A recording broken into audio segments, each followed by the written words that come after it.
My name is Andrew Zhang and I'm from the Bronx High School of Science. My project today is about the endometrial cancer and to see if the radioresistance of endometrial cancer is due to the radioresistance of its cancer stem cells.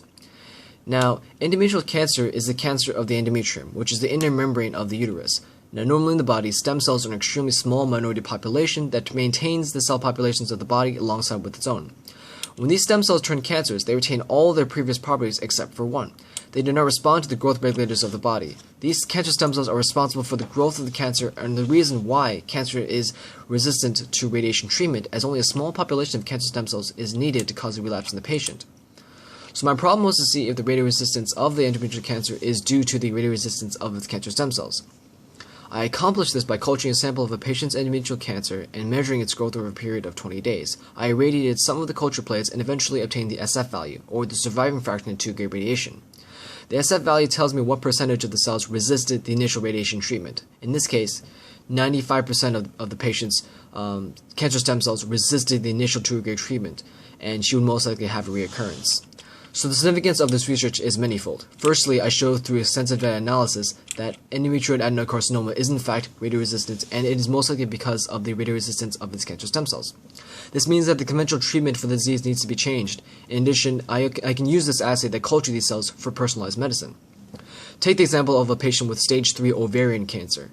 The patient will first undergo a radical hysterectomy to remove the uterus, a salpingectomy to remove the fallopian tubes, and oophorectomy to remove the ovaries. After the surgery, the patient will be then exposed to cisplatin and paclitaxel for a basic treatment regimen. Let's say the patient does not respond to the treatment. The physician will usually up the dosage. Let's say that there's still no effective response. The physician will then put her on a clinical trial protocol. More often than not, this does not work.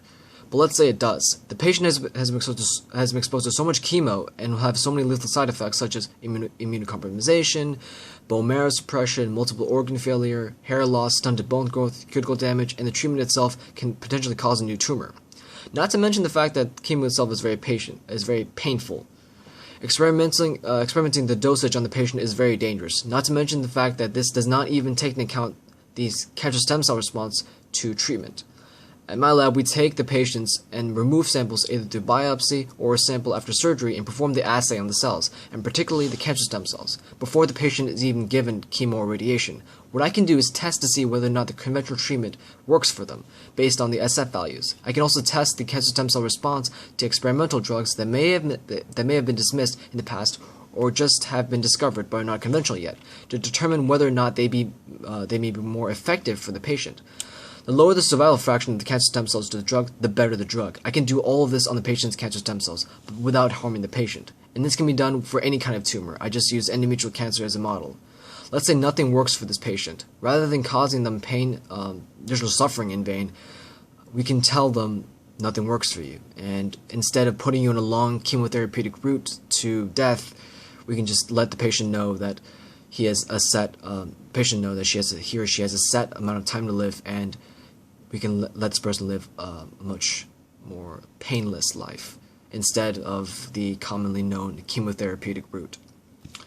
So the physicians that we work with recognize the necessity of this kind of assay and the necessity for personalized medicine at this level, and we recognize the extreme significance of this assay.